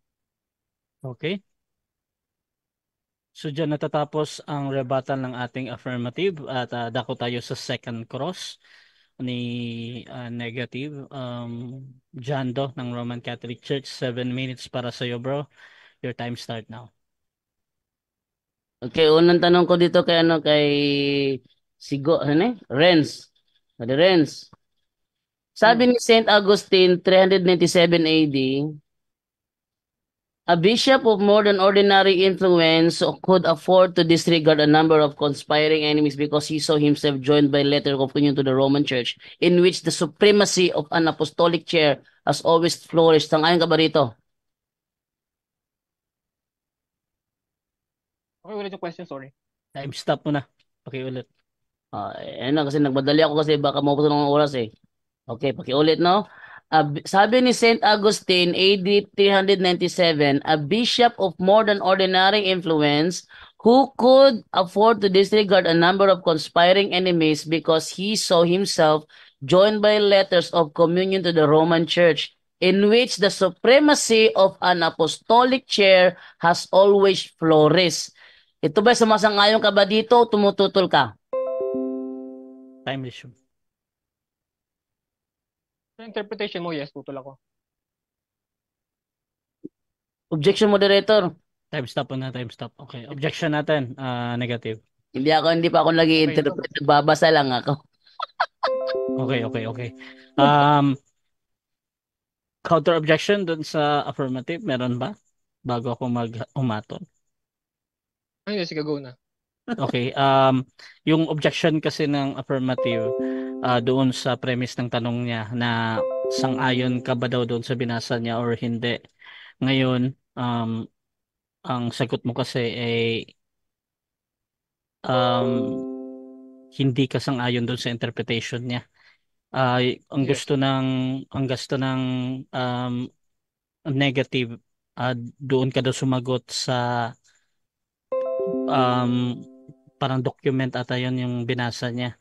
So again, bigyan kita ulit ng time sumagot bro ha. So sang-ayon ka ba daw doon? No. Kasi kung babasahin natin yung sinulat ni Saint Augustine, no? Meron din ako dito, sabi niya, therefore it was not man, it's not one man, but rather one universal church that received these keys and right to bind and loosen, and that it was actually the church that received this right and not exclusively a single person. Turn to your attention to another place of the scriptures where the Next same question. Lord says to all his apostles. Okay, next question. Ibig ko ba sabihin, kinukontra ni St. Augustine ang kaniyang sarili nang sabihin niya, as the supremacy of an apostolic chair has always flourished? No. Sa framing ng question, yes. Kinukontra Next niya. question. Kinukontra, di ba ka, Brother Russia, kinukontra ba niya sinabi niya rito o ano? Sagot bro. No. Next question. No daw. Hindi mo kinukontra. So sumasang-ayon ka sa sinabi ni St. Augustine AD 397, sabi niya dito, the supremacy of an apostolic chair has always flourished. Sangayon ka dito. No. So tuto ka kay St. Augustine ngayon. No. Total ako kung paano mo siya ginamit. Moderator, objection ako, ano ba to? Time stop. Anong objection negative? Puro siya no. Nakukontra ng mga sinasagot nito. Kanina pa to eh. Okay. So, Sinagot ko siya. Sabi ko no, doon mm-mm. ako sa framing niya ng question. So sinasagot ko siya. Okay. Kasi pareho kasi yung gamit namin. Mm-mm. So ganito mga kapatid, magde-decide muna ako. So, Brother Jando, any observation sa'yo na tila ba para sa'yo ay kumukontra. However, as a moderator, tinitingnan ko lang as sumasagot naman siya ng no, yes, ganun. So, tuloy-tuloy lang siya dito. At time Moderator, resume tayo. for clarification lang. Kaya ako nalilito kasi nag-no siya, supposedly dapat ang ano niya is opposite. Nangyayari parang ganito ba, tutol ka ba na ito ay pula? Sabi niya, tutol ako. O kung hindi kung anong kulay ba ito? Pula yan. Parang ganun ba? Hindi niya ako Parang tutol ganun sa ba? framing mo. Kaya nga bro, naintindihan ko. Moderator. Naintindihan ko. Parang tila ba para sa iyo parang ano ba? Parang Laban mo parang bawi. nagkokontrahan. However, bro, yun yung sagot niya. Ngayon, tuloy lang tayo sa question and answer, bro. Proceed ka, bro. Okay, next question. Sabi ni Saint Jerome, AD 396. Sabi niya, I follow no leader but Christ and join in communion with none but your blessedness, Pope Damasus I. That is, with the chair of Peter, I know that this is the rock on which the church has been built. Sang-ayon ka ba dito? Sinabi ni Saint Jerome, ututol ka.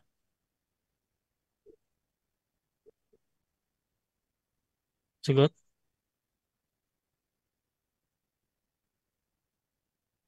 Next question. No. Okay. Ibig sabihin ba nagsinungaling si Saint Jerome AD 396 nang sabihin niya na I follow no leader but Christ and join in communion with none but your blessedness Pope Damaso? Nagsinungaling siya doon? No.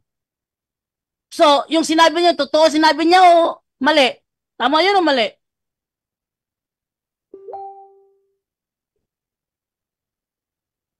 Sagot Mali bro? yun.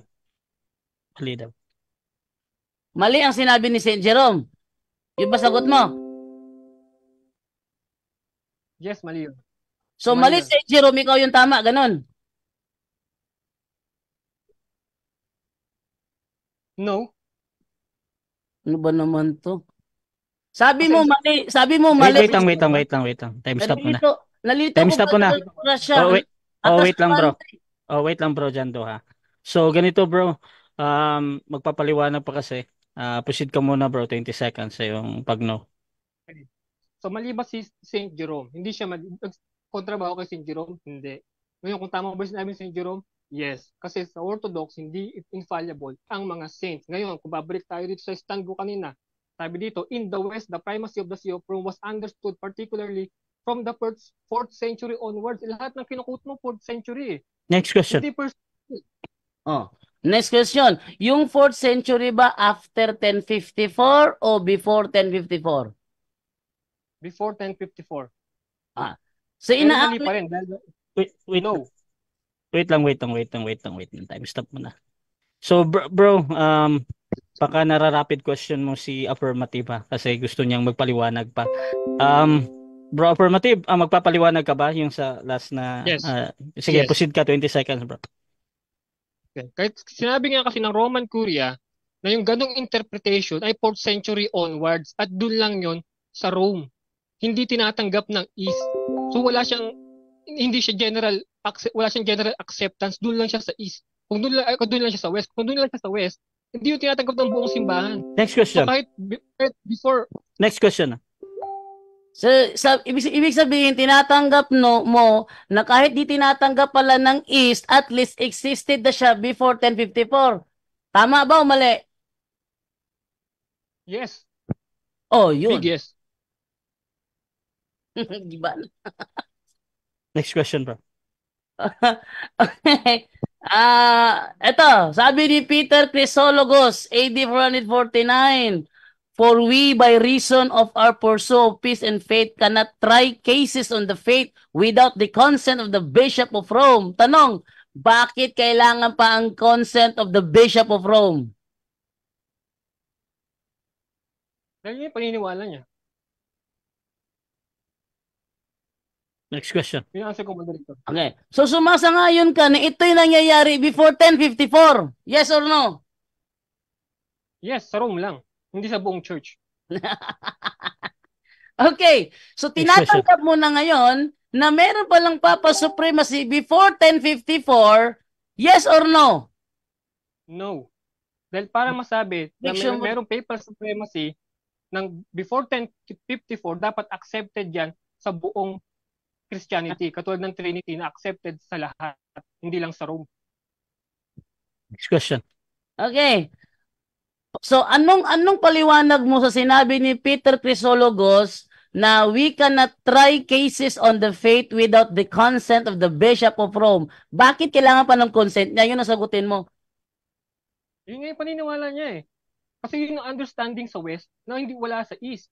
So ibig sabihin, doon lang siya sa local church ng Rome. So kahit before 1054 siya, doon lang siya localized siya, hindi siya katulad ng Trinity, ang incarnation of Christ na pinaniniwalaan sa buong Christianity. Next question. Kahit maniwala siya doon, walang problema. Next question. Sabi mo, imbento lang siya after 1054. Kung imbento lang siya after 1054, bakit yung mga sinasabi mo kakontra sa binabasa ko ngayon? Time. 7 minutes time. So, dyan nagtatapos mga kapatid ang second cross ng ating negative sa affirmative. At syempre, dako tayo sa kanyang rebuttal naman. Brother Jando ng Roman Catholic Church bilang negatibo. Your time start now, bro. 10 minutes. Ito yung sinasabi ko sa inyo. No? Kanina pa nagiba yung ano niya, inamin niya before 1054 pala. Ano yung kanyang paksa? Ang kanyang paksa, patutunayan niya na imbento lang ang papal supremacy after 1054. Ngayon, ang tanong, sa sinasabi niyang after 1054, doon lang na imbento, saan yun? Pati kasama ba is doon? Di kasama is doon, west lang yun eh. Kaya nga ayaw nyo ng Papa eh. Kahit pa after o before, ang issue doon, saan ba ang Papal Supremacy lumalaganap? Sa East o sa West? Kasi kung sa West lang, hindi kayo kasama, the same lang yun. Ma-after man o ma-before man, pero ang tema mo, giba na. Ano yung tema mo? Ang Papal Supremacy ay imbento lang after 1054. Eh, ang ano ngayon, kung sabi mo ngayon, after 1054, bakit tinatanggap na ba ng Eastern yung Papal Supremacy?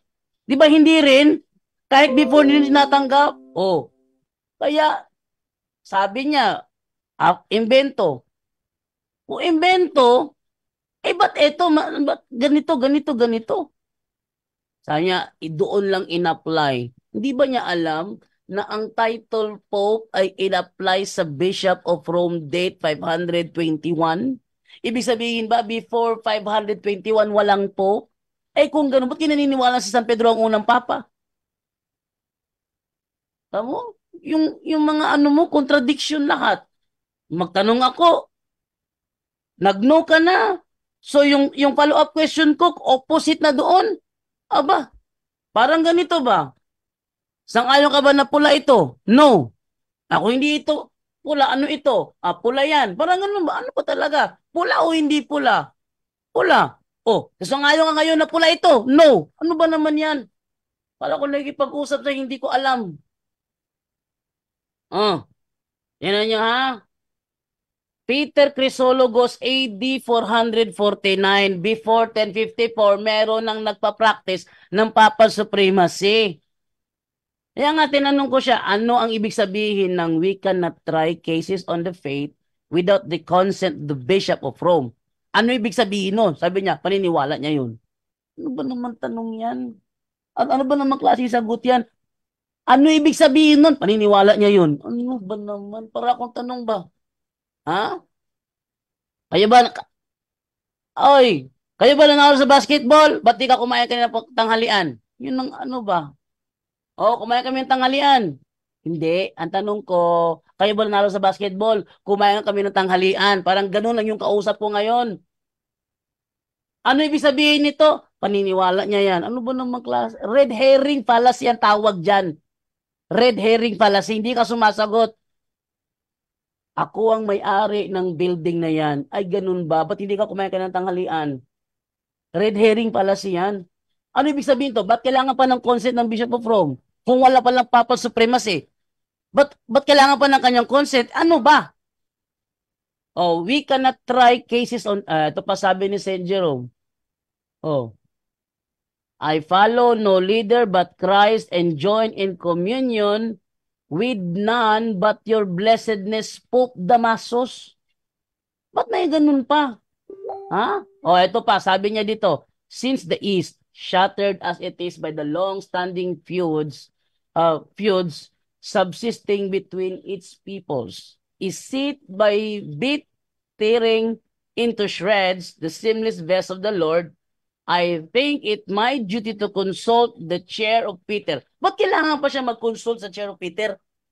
Wala palang supremacy. Yung mga patunay ba na yung mga pinagsasagot niya, ito pa. Sabi naman ni Theodoret, Bishop of Cyrus in Syria, AD 450, I therefore beseech your holiness to persuade the most holy and blessed Pope Leo to use his apostolic power. Apostolic power, ang sabi niya kanina, hindi na ipasa ang apostolic authority. Ba't sinabi ni Theodoret, Bishop of Cyrus in Syria? Oh, di ba? Atras abante. Sangayon ka ba sinabi ni Saint Jerome? No. Nagsinungaling ba Saint Jerome? No. Ano ba talaga totoo? Maya-maya, tama ang sinabi ni Saint Jerome. Tinanong ko siya, tama pala. Ano ibig sabihin nito? Paniniwala niya yan. Ano ba naman yan?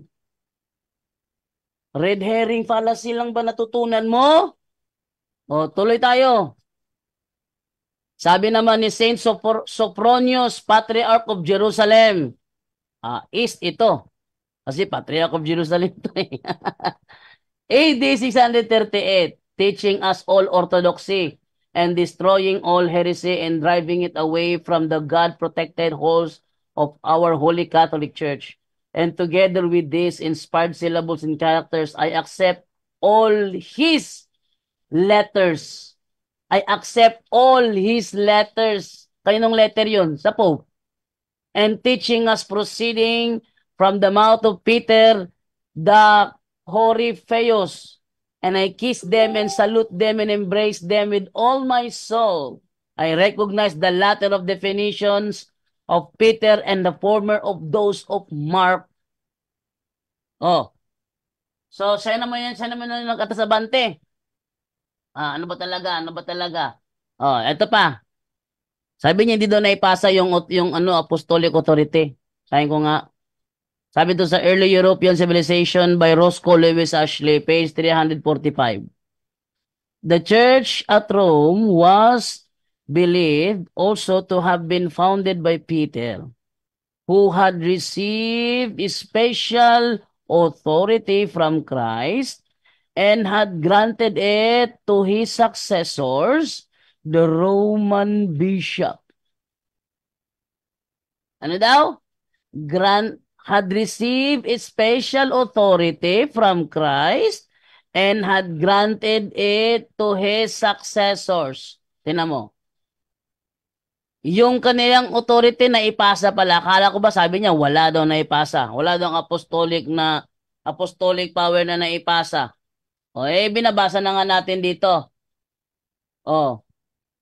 The Roman granted it to his successors, the Roman bishop alone could maintain that be a direct successor of one of Christ's apostles. The Bishop of Rome was called the head of all, Papa or Pope. Hindi ko mabasa yung ano dito. Basta. Hindi ko basa kasi medyo blurry na siya. Blurry na siya. Ayan, yan meron ako rin sa ba't ko mabasa kasi blurry na siya. O ngayon, ang titibay. O, kumuha pa ako dito. Ito ay galing sa The World Almanac in the Book of Facts. Sabi, Roman Catholics consider Peter the Apostle to have been the first bishop of Rome and first in a line of popes extending to the present. He is said to have arrived in Rome circa 42 and to have been martyred there circa 67. He was later canonized as a saint. Popes through history have had both religious and secular roles. So, meron talaga. Oh, sabi naman ni Saint Irenaeus of Lyons sa kanyang aklat na Against Heresies, Book 3, Chapter 3, Section 2. Sabi niya dito, it is a matter of necessity that every church should agree with this church on account of its preeminent authority. Sino ang authority? That's 1 minute. Yung authority, yung Bishop of Rome. Kaya nga Catholic Church from Greek, Catholicos, universal term generally applied to the divine society founded by Jesus Christ and endowed by the outpouring of the Holy Ghost on the day of Pentecost. More specifically, the name denotes the body of the faithful in communion with the Bishop of Rome. Oh, ano pa yung yung meaning ng ng Catholic, invento lahat ng mga iglesia na konektado sa Diocese of Rome. Ba't kailangan ganun? Si St. Ignatius nagsabi no, St. Ignatius of Antioch. Oh, sa kanyang libro na Letter to Smyrnians ba 'yon? Without the bishop, yun, basta yun na yun. Ay di meron na pala. Meron ba nagpa-practice kahit wala pang 10:54? Di giba na yung tema mo. Kanina pa nagiba. Time. Okay, so dyan nagtatapos ang rebuttal ng ating negative at dako tayo sa ating second clause ng affirmative. 7 minutes para sa iyo, bro. Your time start now. Okay, pwede ba i-rebuke ang Pope? Yes or no? Pwede. Ginawa nga yan doon sa doon sa Yung pinapasok ni Pope Francis yung Pachamama, dami nag-review sa kanya doon. Pero yung kanyang pagiging Papa Supreme pa rin, hindi ba nawawala? Oh, next question. So, ibig sabihin, kung pwede siya i-rebuke, hindi siya supreme. Dahil nga, pwede siya i-rebuke. Mali siya. Ay, mali. Maling unawa mo. Kaya nga siya Kaya siya meron... i-rebuke dahil mali siya. Hindi, Wait lang yung bro. ako... Wait lang bro. Time stop muna, time stop muna. Okay. Bro, affirmative. Huwag mo nang habulin ng karagdagang salita pag nag question ka na bro ha, para hindi ko isipin Ay, nag-interrupt ka pa. So ganito muna. Bigyan kita ulit ng time para buuin yung tanong mo, tapos bigay natin kay Janto yung sagot ha. Proceed ka muna, pakiulit yung tanong mo. so, kung ang Pope ay pwede i-rebuke, edi hindi siya supreme. Dahil pwede siya i-rebuke dahil mali siya. Kaya siya na-rebuke. Yes or no? No. Yes or no? Proceed. No. Yan ang maling unawa mo. Bakit? Yung kanya pagiging supreme, matagal ng title yan. Sabi mo nga, 1054 pa, hindi ba? After 1054, binigay yung title. Pero marami nag-review kay Pope Francis nung pinapasok niya Pachamama doon sa Vatican. Oh, ibig sabihin ba, di siya supreme? Title niya yun, ano ba yun? Okay. Next So, question. hindi ka agree. Okay, thank you. So, next question. So, hindi ka agree na hindi pwedeng husgahan ng Pope. Yes or Pwede no? siyang, pwede siyang husgahan. Tingnan mo yung si Pope Alexander XVI, tinaguri ang the most notorious Pope. Oh, pero, ang mahalaga, mayroon pa siya title na Supreme Authority pa rin siya. Kaya nga, binasa ko na kanina kailangan talaga ng kanilang consent bilang Supremo. Next question. So, ibig sabihin yung Canon 1404, the first see is judged by none, ay hindi totoo. Ano yun? Ano yun? Ano yun? The first? Time stop muna, Canon, time stop muna, time stop muna. Pakiulit bro. Naka-time stop to ha. yung Canon Law 1404, the Ay, first see, quote-unquote, Law Rome, 04. Tingnan po. cannot be judged by anyone.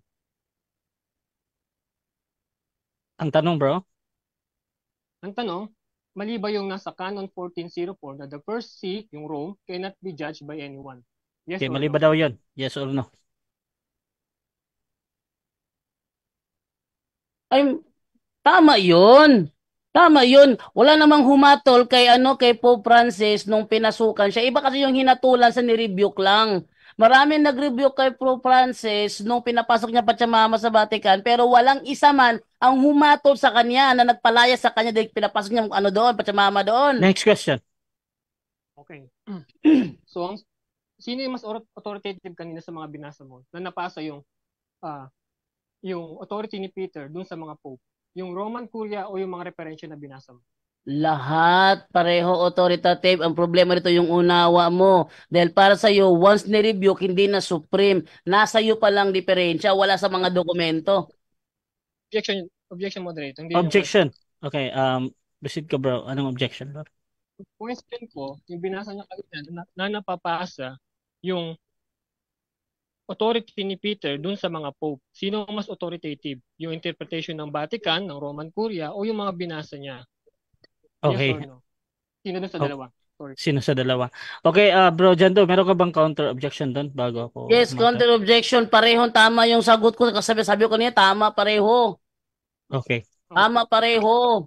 So, Okay, ang okay. sabi sa Wait lang bro, okay, wait lang bro. Magde-decide muna ako sa objection mo ha. Tinatanggap ko kasi yan na valid answer yung both bro ba. Pareho daw yung tama doon. So yun yung sagot niya.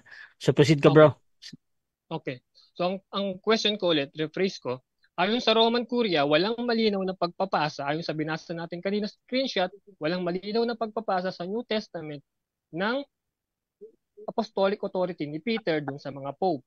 Ayon yun sa Roman Curia sa interpretation ng Vatican. Ngayon, sinong mas authoritative doon? Yung binasa mong reference o yung mismong galing sa Vatican? Tama yung sinabi mo. Sa New Testament, talagang wala kang mabasa sa New Testament na klaro na pinasa ang authority sa Papa. Wala talaga doon sa New Testament. Pero sa kasaysayan ng iglesia, ito nga binasa ko na Ikaw pala yung may ano din eh. Next Tinakakauna ko question. yung binabasa mo. Next question. Okay. Okay. So, saan mababasa, after ng New Testament na naipasa yung apostolic authority ni Peter dun sa mga pope, ayon dun sa 2nd century. Ito na nga, Tama ba? binabasa ko na nga dito. Ayan, no? The church at Rome was founded by Peter, has been founded by, or had received special authority from Christ and had granted it to his successors, the Roman bishop. Yung ginasa mo kasi sa New Testament talagang walang mabasa sa New Testament na klaro na Next pagpapasa. question. Okay. So naniniwala ba si Saint Irenaeus sa papal supremacy? Hindi. Time stop mo na. Bro, pakiulit yung tanong mo, bro. Naniniwala ba si Saint Irenaeus, katulad ng binasa niya kanina, na sa papal supremacy?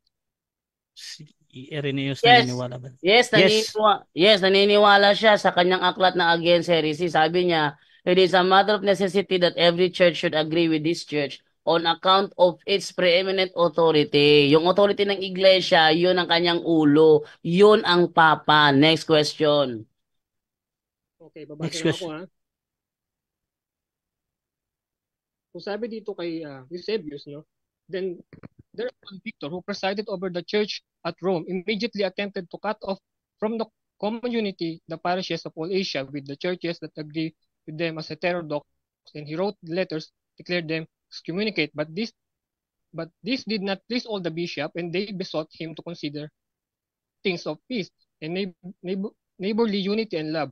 Words are there extant, sharply rebuking Victor. Among them was Irenaeus, who sending letters in the name of the Brethren of Gaul, whom he presided, maintained that the mystery of resurrection of the Lord should be observed only on the Lord's day. He fittingly admonishes Victor that he should not cut off the whole churches of God. So sa binasa natin dito, naniniwala ba si Saint Irenaeus sa papal supremacy? Wala sa binabasa mo na tuto siya sa papal supremacy. So yun ang sagot mo, wala sa binasa ko. Wala sa binasa mo na tutol siya sa papal supremacy. Ayun sa binasa mo sa Against Heresies na dapat mag-agree lahat doon sa Rome. So dito, hindi siya nag-agree sa Rome. Hindi, sa authority, hindi sa Rome, sa authority. Sino Victor? Sino tong Victor? Wait lang, bro, dyan to, wait lang. Kung magka-clarify ka, bro, tumawag ka ng moderator, bro, ha.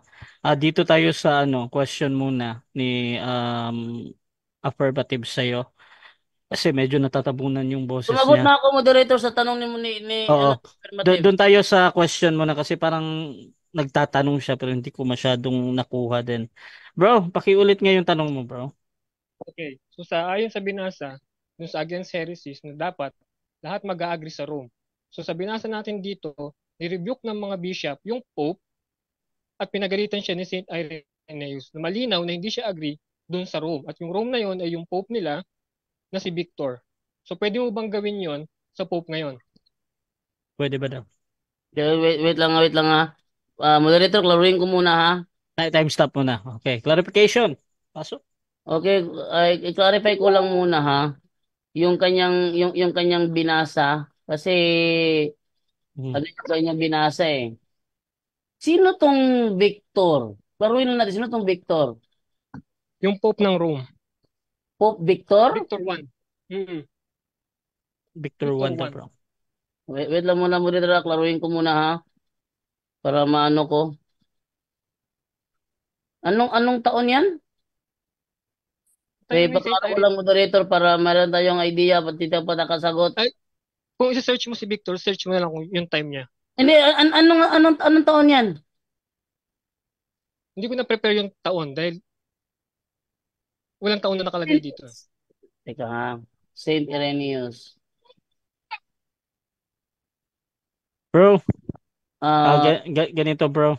Kasi yung sa clarification lang natin, bro, isa-isa lang. Ngayon, talagang dapat ka nang sumagot doon, bro. Kasi yung Victor na nakalagay niya Pwede ba daw Bro, Pwede, Yung Victor kasi wala nakalagay na Pope. How can I agree na si Pope Victor yun? Wala nakalagay na Pope. okay. Victor lang. So, ganito bro, kung hindi siya mo masagot ng directly, mag 10 seconds ka na lang ha. Bigyan kita bro, proceed ko bro. Bojando. 130 AD, walang Pope Victor dito kasi 130 AD si Saint Irenaeus. Yun, Next yun lang. question. Oh, Next question. yan. Okay. Wala nang question, moderator. Thank you. Okay, thank you. Okay, meron pang 20 seconds. Okay, so dyan natatapos mga kapatid ang second part ng ating debate, which is yung ating rebuttal at second cross. So dito na tayo sa final conclusion. Mauna dito si Brother Jando at mahuhuli dito yung ating affirmative na orthodox. So Brother Jando, 5 minutes, final conclusion. Your time start now, bro. Ito na yung sinasabi ko sa inyo. Tayo ay binibigla-bigla nitong si Ren. Sabi niya, ah, but this did not please all the bishops, and they besought him to consider the things of peace and of neighborly unity and love. Words of theirs are extant, sharply rebuking Victor. Ni-rebuke daw ni Saint Irenaeus, among them was Irenaeus, ni-rebuke daw ni Saint Irenaeus si Victor. Yun ko siya, sinong Victor? Sabi niya, si Pope daw, Pope Victor. Ba't wala nakalagay na Pope Victor dyan? O ngayon, tingnan ko ngayon, Saint Irenaeus. Kailan ba si Saint Irenaeus? Tingnan natin na. Saint Irenaeus of Lyon. Ipakita ko muna sa screen. Oh, si Saint Irenaeus of Lyon. Ang sabi dito is born 130 AD and died 202 AD.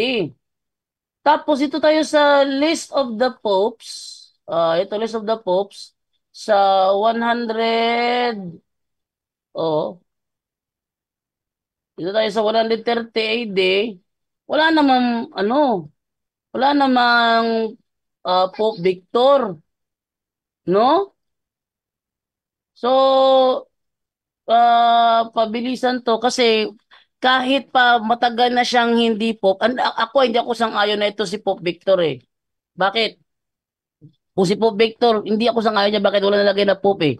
Tingnan mo, Pope Leo, kahit ang ngayon may nakalagay Pope Leo, matagal na hindi Pope yun. Pope Benedict, Pope John Paul II, matagal na hindi Pope yun, pero Pope pa rin na nakalagay pa sa pangalan nila. Before sa kanilang pangalan, may nakalagay pa rin na Pope. Ito naman, at saka lilitaw na si Irenaeus anti-Pope. Ha? Tingnan nyo ha? Kung si Irenaeus ay binangga si Pope Victor, lilitaw na si Saint Irenaeus ay anti-Pope. Wala namang sinasabi dito sa panahon ni Victor I sa 189 to 199, wala namang sinasabi dito na anti-Pope si Saint Irenaeus. Kaya duda ako sa nito eh. Sa pinagbabasa nito eh. Ito yung mahalaga. Hindi naman mahalaga sa akin, Renz, kung tinatanggap ba ng Eastern o hindi. Kaya kayo humiwalay kasi di nyo matanggap eh. Huwag mo nang ipilit sa akin na kailangan tanggapin nyo. Natanggap ko na umalis kayo kasi hindi nyo matanggap. Ba't ito pinipilit? So Western lang yan. Sa amin lang yan. O ba't ito pinipilit nyo sa inyo na kailangan tanggapin nyo rin? Hindi na ako magigiven doon. Kasi kaya kayo humiwalay kasi hindi nyo matanggap. At ito yung mahalaga. Ang tema niya, patutunayan niya na ang papal supremacy imbento lang after 1054 AD.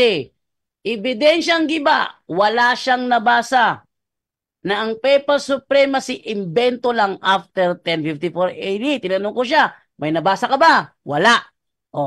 Wala siyang nabasa. Pangalawa, inaamin niya na before 1054 AD, mayroon na nagpa-practice ng papal supremacy. Kaso nga lang, hindi niya matanggap. Ang reason niya, kanila lang yan. Sa kanilang paniniwala lang yan. Hindi kami kasama dyan. Pakialam ko kung hindi kasama sa paniniwala ninyo. Ha? Pakialam ko kung hindi kasama sa paniniwala ninyo. Kaya kayo umalis kasi hindi kayo naniniwala. At ito lang mahalaga.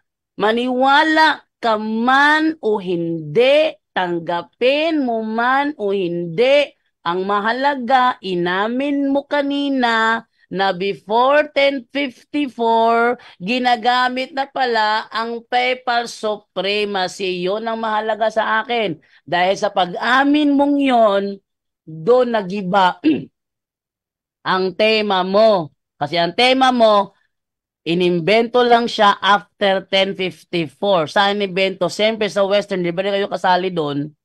Hindi pa na kayo kasali doon. No, sa 1054. After 1054, di pa kayo kasali doon.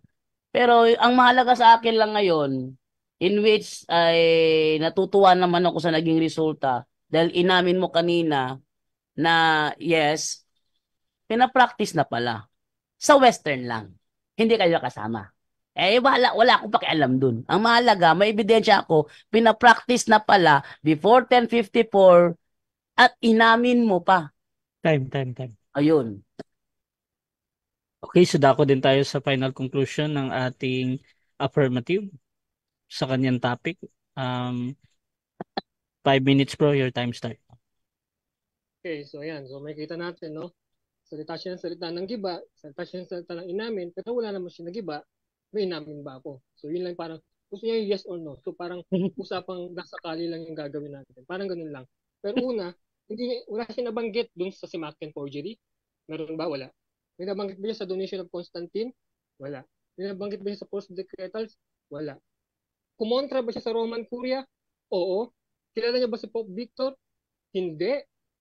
Tapos sabi niya may nagiba.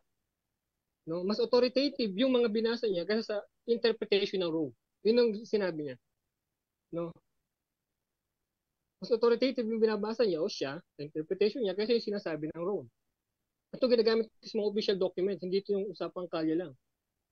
Okay? Wala, sa nilatag ko nung umpisa, wala siyang diribat kahit isa.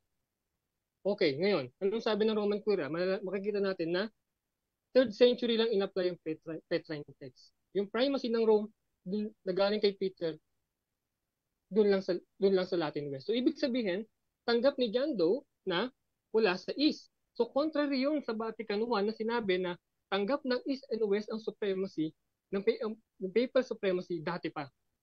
Okay? So, kontra ulit siya sa Vatican I. Okay, ito yung Roman Catholic apologists na go-to nyo. Hindi kilala si Victor, hindi alam yung claim ng Pastor Eternus na ang claim nun is tanggap ng East and West ang supremacy at kumukontra siya sa Roman Curia. Wala siyang nabanggit kahit isa dun sa mga nilatag ko na pinanggalingan ng papal supremacy, yung mga forged document. No? Babase lang siya dun sa nabasa niya sa mga saints. So yung mga saints na yun, nandun sa Rome. Yung wala nga tayong context kung bakit yun eh. Kung pinakitaan natin siya, na nirebuke ni St. Irenaeus si Pope Victor, hindi niya kilala si Pope Victor. Pinagdudahan niya pa si Eusebius. Nasa church history to yung writer ng church history, pinagdudahan niya si Eusebius. So ito yung go-to apologetic page nyo. Okay? So sinagot natin siya, wala siya nasagot sa atin, sinagot natin siya linya por linya, punto por punto. Kaya iniimbitahan ko kayo, mga nakikinig ngayon, no? Iniimbitahan ko kayo na tignan ng Orthodox Church. Kung saan yung nanatili yung katuruan ng mga apostol at hindi binago. So yun lang, moderator. Thank you. Okay. So dyan natatapos mga kapatid ang ating debate between Orthodox and Roman Catholic Church mga kapatid sa topic na patutunayan na imbento lang daw ang Papal Supremacy after 1054 mga kapatid. So before natin i-end yung ating live, syempre gusto ko muna silang bigyan ng time magpasalamat sa lahat ng manonood at makakapanood pa nito. So unahin natin si bro, ano nga ang name ni brother? Constantinos. Yes bro, ikaw Okay, mauna bro. thank you sa mga listeners. Thank you rin sa iyo, Brother Russia. No? Thank you sa mga support, nag-message sa akin. Thank you rin kay Brother Jando sa natuloy din yung debate namin. So thank you. Pati sa punto por punto. Thank you. Meron ka bang mga program bro? Baka gusto mo silang i-invite or ang mga Sa pages ngayon, ba yan wala o pa. channel? Wala pa. Nag-iisip pa lang kami ng gagawin. Thank Ayan, you. so siguro stay tuned no sa um, mga gagawin pa ni Constantinos mga kapatid. At Brother Jando, bro, pasalamat ka din, bro. Okay, thank you sa lahat. At alam ko naman ng mga nanonood, nakikita naman yung mga argumento natin at argumento ng aking katunggali na ako na lang matatawa, no? At least na ang sa akin lang mahalaga lang sa akin is yung tema na giba, yun lang ang mahalaga. Okay, thank you na po sa inyo lahat. Mother Rasha, back to you. Okay, Russia TV gusto din magpasalamat sa lahat ng sumusuporta. Siyempre dito sa palaging pag-invite ng punto por punto sa atin as a moderator. Maraming salamat din doon sa ating mga sponsor, siyempre. At kung gusto niyo sumali sa ganitong gawain, pwede kayo mag-PM sa akin or maghamon man sa dalawang debatista na nandito. At nandito si bro. Actually, this is my first time no na merong orthodox na debater which is um, napakabago sa akin. So I hope hindi lang ito ang huli, bro Constantinos. At syempre, Brother Jando, punto por punto mga kapatid. Lagi-lagi yan. Maraming salamat din. At yun, this is Admin Russia. At we're out dito.